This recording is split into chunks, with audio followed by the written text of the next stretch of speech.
Versus कल्कि में एक बहुत ही इंटरेस्टिंग दांव पेच आ चुका है। देखो यार, इससे पहले जो मैं आपसे वीडियोस शेयर करती हूँ, समोसों की बात होती है, बॉक्स ऑफिस कलेक्शंस की बात होती है, कैसे इन्फ्लेशन बताया जा रहा है, पोस्टर को गलत बताया जा रहा है, इसके बारे में बात होती है। लेकिन आज बड़ा इंटरेस्टिंग दिन है, क्योंकि आज हम बात करने वाले हैं एंटाइटलमेंट को लेकर, यानी कि भैरवा, जो अपने आप में बहुत बड़ा सुपर हीरो और बच्चों की पसंद बन चुका है, वर्सेस बॉलीवुड किस तरीके से इनसिक्योर है और इस वक्त पर क्यों without any relevance, without any reference Krrish character को बीच में लाया जा रहा है। देखो, सारी की सारी एनालिसिस करेंगे। आज Deadpool and Wolverine film release हुई है, सबको पता है, और इसके रिव्यूज भी अच्छे खासे मिक्स्ड भी आ रहे हैं, अबव एवरेज भी आ रहे हैं, कहीं कहीं पर अच्छे रिव्यूज भी आ रहे हैं। और कल्कि के मेकर्स ने एक बहुत इंटरेस्टिंग पोस्टर जो है वो शेयर किया है, जिसमें दोनों सुपर हीरोज के बीच में हमको भैरवा नजर आते हैं। तो यहां पर हम ये कोशिश करने वाले हैं पोल खोल करने की कि क्या बॉलीवुड इस वक्त पर बेहद इनसिक्योर हो चुका है। क्या ये एंटाइटलमेंट की जो लड़ाई है, एक तरीके से बॉलीवुड शुरू से ही अंदर अंदर से चलता चला आया है,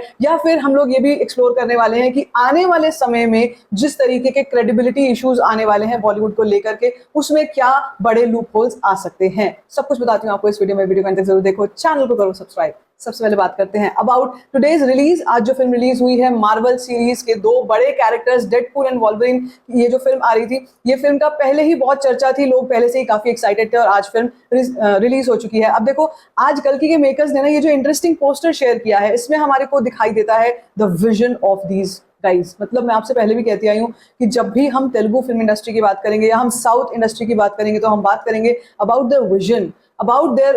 what are the things that they want to achieve in terms of cinema। और अगर हम नागार्जुन की बात करते हैं, तो यार नागार्जुन ने तो अपने आप में हमारे इंडिया के जो हमारे हिस्ट्री में जो बड़े बड़े नाम थे, उनको सुपर हीरोज करके दिखाया है। इससे पहले जब मैं हनुमान फिल्म का मेंशन करती हूँ, तो उनको भी इंडिया का सबसे बड़ा सुपर हीरो दिखाया है कि कैसे तेलुगु फिल्म इंडस्ट्री बात करती है तो सिर्फ हमारे हिस्ट्री के बारे में बात करती है, हमारे जो जो कैरेक्टर्स हैं जिनको हमने शुरू से पूजा है, उनके बारे में बात करते हैं कि ये है एक्चुअली हमारे super heroes. And I think that is fantabulous to see that the kind of depiction that they are wanting to show कि भाई देखो, इनको इस तरीके का सिनेमा क्रिएट करो। But when it comes to Bollywood, तो चीजें बहुत ही उल्टी हो जाती हैं, चीजें बहुत ही गलत हो जाती हैं। मैंने बीच में मुझे ऐसा लगा था शायद बॉलीवुड जो है वो कहीं कहीं पर सीख रहा है, कहीं कहीं पर समझ रहा है, कहीं कहीं पर रेफरेंसेस उठाता है फ्रॉम साउथ इंडस्ट्री, और कैसे अपने आप को ज्यादा बेटर करना है, कैसे इंप्रूव करना है, इतना स्कोप ऑफ इंप्रूवमेंट है, उसको कैसे ठीक करना है। लेकिन एक जो कहावत है कि वो कुत्ते की दुम जो है वो सीधी हो ही नहीं पाती है, और वो नहीं हो रही है। इतने के बावजूद भी कि हनुमान फिल्म ने इस साल में इतना बढ़िया बिजनेस किया, जय हनुमान जो है 200 करोड़ के बजट पे बन रही है, उस फिल्म का इतना बड़ा नाम हो चुका है। प्रशांत वर्मा के साथ रणवीर सिंह काम करने को तरस रहा है कि भैया मुझे अपनी फिल्म में ले लो, लेकिन वो मटेरियलाइज नहीं हुआ because of the creative issues. कुछ इश्यूज जो प्रशांत वर्मा को लग रहे थे सही है, वो वहां पर रणवीर सिंह ने अपना एटीट्यूड दिखा दिया। तो खैर all of that aside, right now the point is कि यहाँ पर जो सबसे बड़ी चीज है वो ये है कि हमारे इंडियन सुपर हीरोज की अगर हम बात करते हैं, मैंने आपसे कल्कि के रिलीज से पहले भी कहा था कि जब कल्कि रिलीज होगी तो एक ऐसी मार्केट खुलेगी which will be known as the super hero market, जो एक टाइम से आप कह सकते हो वेकेंट पड़ी हुई है, और उसमें इतना पोटेंशियल है यार, इतना पोटेंशियल है कि जो बच्चे हैं, जो बच्चों की मार्केट होती है, वो सबसे ज्यादा ल्यूक्रेटिव होती है। Kids market in terms of, मैं उस मार्केट की बात कर रही हूँ जहां पर बच्चों की पसंद की चीजें होती हैं। जैसे जब हम सुपर हीरोज की बात करते हैं, तो हमारे दिमाग में क्या आता है? हमारे दिमाग में आता है फ्रेंचाइज, हमारे दिमाग में आता है मर्चेंडाइज, हमारे दिमाग में आते हैं नए नए तरीके के टॉयज जो उसी सुपर हीरो से रिलेटेड हैं। आपने देखा कि कल्कि के मेकर्स ने जब बुज्जी के बारे में इवेंट किया था, तो बुज्जी के ही कितने सारे फिगरीन्स हैं, सॉफ्ट टॉयज हैं, या जो भी मर्चेंडाइज है उनकी, उन्होंने वो सेल आउट करी थी, और उसके थ्रू काफी बिजनेस वहां से भी आया था। उस बिजनेस के अलावा जिस तरीके का प्रमोशन हुआ था, on ground promotion, that was mind blasting. और कहीं ना कहीं भाई जो दूसरी इंडस्ट्रीज हैं वो ये देखकर साउथ की इंडस्ट्रीज तो सीख रही हैं, लेकिन बॉलीवुड को जलन बहुत हो रही है इस वक्त पे, क्योंकि भाई जब सुपर हीरो की बात करते हैं तो उनके पास एक ही नाम है, दैट इज क्रिश। मैं पर्सनली ऋतिक रोशन की फैन हूँ, मुझे ऋतिक रोशन बहुत पसंद है, मुझे क्रिश फ्रेंचाइजी भी बहुत पसंद थी। लेकिन यार ये क्या ओछापन है कि भैरवा की बात हो रही है तो बीच में क्रिश को ले आओ। मतलब भैरवा का तो अभी टाइम है, कल्कि तो अभी रिलीज हुई है, कल्कि के कलेक्शंस चल रहे हैं, वो बॉक्स ऑफिस पे चल रही है, तो इसलिए उसके बारे में बातचीत चल रही है, उसके पोस्टर्स आ रहे हैं। लेकिन बॉलीवुड से बर्दाश्त हो नहीं रहा है, उसे बर्दाश्त हो नहीं रहा है कि यहाँ पर यार कैसे क्रेडिबिलिटी ले जाए। हमारे पास क्रिश है, हम क्रिश दिखाएंगे। तो यार वो ओछापन जो है ना, मुझे वो बहुत ज्यादा हिलेरियस लग रहा है, और वो कहीं कहीं पर बहुत उल्टा पड़ जाता है इनके ऊपर, क्योंकि मैं आपको पहले भी बता चुकी हूँ कि when it comes to the credibility, की किसी को क्रेडिट देना है, किसी के बारे में अच्छा बोलना है, किसी को थोड़ी तारीफ करनी है, वो बॉलीवुड से हो नहीं रही है। और जब हम कल्कि की बात करते हैं तो बॉलीवुड की तरफ से तो एक भी कमेंट नहीं आया, सबके मुंह में दही जमा हुआ है, किसी को कुछ नहीं बोलना है, किसी को कुछ भी किसी भी चीज के ऊपर रिएक्शन नहीं देना है। इसीलिए मुझे ऐसा लगता है कि अब इस वक्त पर ये टाइम आ चुका है जब अपने हक को पूरे हक से बताना पड़ेगा साउथ फिल्म इंडस्ट्री को। ऐसे काम नहीं चलेगा कि केवल और केवल वो अपने जो उनका जो जिस तरीके का उनका परफॉर्मेंस है, जो रेpertoire है, उसके ऊपर ही वो बात करें। Right now the samosas are still not getting back. ये समोसे अभी भी सुधर नहीं रहे हैं, ये अभी भी कोशिश कर रहे हैं किस तरीके से इस फिल्म को बस साइडलाइन कर दो, ब्रश अंडर द कार्पेट कर दो, किसी तरीके से इसके बारे में बात ना हो। लेकिन आज एक और मौका आया, आज डेडपूल एंड वॉल्वरिन रिलीज में जो ये पोस्टर आया है, ये ऑफिशियल पोस्टर है, और यार ये देख के लग रहा है भाई इफ दिस हैपेंस, अगर ऐसा होता है तो भाई क्या मतलब क्या ही हो जाएगा। आप सोचो कि इफ दिस कोलैबोरेशन हैपेंस क्या हो जाएगा। लेकिन यहाँ पर भी जैसे मैं आपसे कह रही हूँ कि यहाँ पर भी कई ऐसे लोग हैं जो यहाँ पर जो भी उनके चमचे हैं, जो भी पीआर है of Bollywood, they are trying to milk in the publicity of Krrish. यहाँ पे क्रिश के बारे में बात करनी शुरू कर रहे हैं, क्रिश 4 बनेगी, क्रिश में ऐसा होगा, क्रिश में ऐसा होगा। यार मेरे हिसाब से ना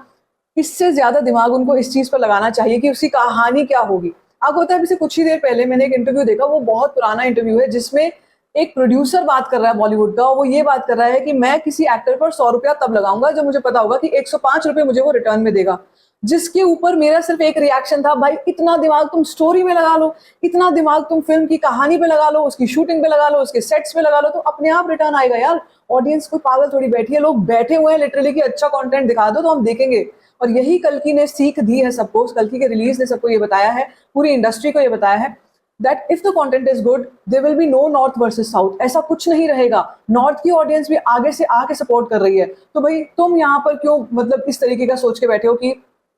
हम साउथ की फिल्मों को आगे नहीं बढ़ने देंगे, या हम अगर आगे बढ़ने देंगे तो हम भैया अपनी नैया में बिठाएंगे उनको, तब हम उनका समुंदर पार कराएंगे। लाइक देवरा, अभी देवरा के केस में भी बहुत चीजें आने वाली हैं, जानवी कपूर एसोसिएटेड है विद देवरा, वहां पर करण जौहर तो होगा ही बैक करने के लिए, लेकिन मुझे वो हम उस टाइम पे बात करेंगे। लेकिन मुझे यहाँ पर ये इनसिक्योरिटी वाला इशू बहुत पिंचिंग करता है when it comes to the things that they are trying to do. भाई तुम्हारा कौन सा हक ले लिया, तुम्हारा कौन सा आकर इन्होंने बोल दिया कि नहीं भैया ये कृष्ण नहीं था, हमको देखो भैरवा को देखो, भैरवा ही हमारे असली सुपर हीरो हैं। Right now this is the market right now, this is the thing that they are trying to capture and they are doing it so well and I think ये होना चाहिए। ये एक तरीके से एक जितने भी अपकमिंग फिल्म मेकर्स हैं उनके लिए बहुत अच्छी लर्निंग है। आप सोचो इस वक्त पर अगर हनुमान फिल्म रिलीज हुई होती, फॉर एग्जाम्पल अगर इस टाइम पे हनुमान फिल्म रिलीज हुई होती, तो Hanuman as the biggest super hero, मेरे हिसाब से तो उनसे बड़ा कोई सुपर हीरो नहीं है, वो तो रियल लाइफ थे, तो हनुमान अगर इस यूनिवर्स में होते साथ में एज सुपर हीरो, आप सोचो गूज बम्प्स, हमें देखकर हमको सोचकर गूज बम्प्स हो जाते कि भाई यार मतलब this is something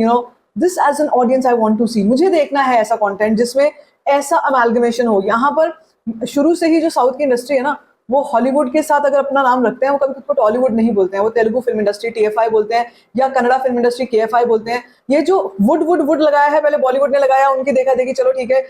PR agencies ने या मीडिया वालों ने टॉलीवुड नाम रख दिया, कहीं पर सैंडलवुड रख दिया, कहीं पर कॉलीवुड रख दिया, मॉलीवुड रख दिया। ये जो नाम है ये सिर्फ और सिर्फ बॉलीवुड के साथ में आए थे कि बॉलीवुड ने हॉलीवुड से चुरा लिया, छपड़ी पना दिखा दिया, और उसके बाद सामने आकर के बोल रहे हैं भाई सुपर हीरो देखो हमारा, देखो हमारे पास क्रिश है, तुम्हारे पास कौन है। तो यार this is so stupid, this is literally so stupid. अभी देखना इंस्टाग्राम पर जमकर बाढ़ आने वाली है। इंस्टाग्राम पर कई जो PR एजेंसी वाले हैं, जैसे मैं जिन माँ बेटी की बात करती हूँ, उनकी आपस में इतनी लड़ाई चलती है, इतनी टसल चलती है कि अभी 10 साल कंप्लीट हुए हैं इनकी एजेंसी को, फिल्म कंपेनियन को, लेकिन दोनों ने एक दूसरे का नाम नहीं लिया कहीं पर भी, लेकिन फिर भी सामने से सब ऑल इज वेल करते हैं। तो ये लोग ऐसे हैं जो अभी यहाँ पर आके क्रिश को प्रमोट करेंगे, यहाँ पर आके ये लोग स्पेसिफिकली क्रिश के बारे में बात करेंगे, क्योंकि यहाँ पर भैरवा की बात हुई है, भैरवा को हॉलीवुड के साथ दिखाया गया है, तो भाई बॉलीवुड से अभी रहा नहीं जाने वाला है, वो क्रिश को दिखाएंगे, अपने किसी और कोई टुच्चा सा कोई और सुपर हीरो रहा होगा उसको दिखाएंगे। फ्लाइंग जट को ना दिखा दे, आई एम जस्ट थिंकिंग कि भैया फ्लाइंग जट को मत दिखा देना, बिकॉज वो तो हिलेरियस से भी हिलेरियस हो जाएगा। But right now this is clear कि यहाँ पर एक इनसिक्योरिटी है। देखो हम यहाँ पर जब भी आते हैं, मैं जब भी आपसे बात करती हूँ, कोशिश करती हूँ मैं आपसे ये बताने की कि कैसे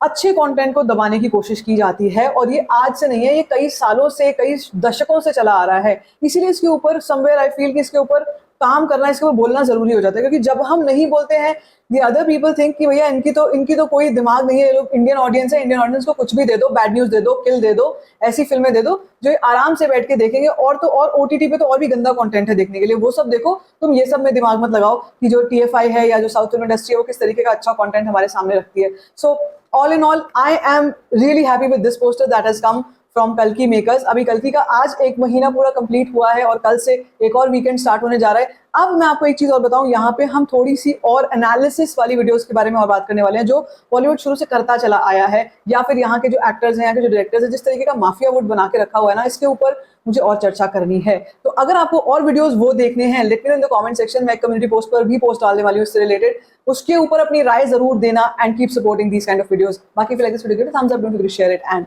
don't forget to subscribe to my channel. Just first of all,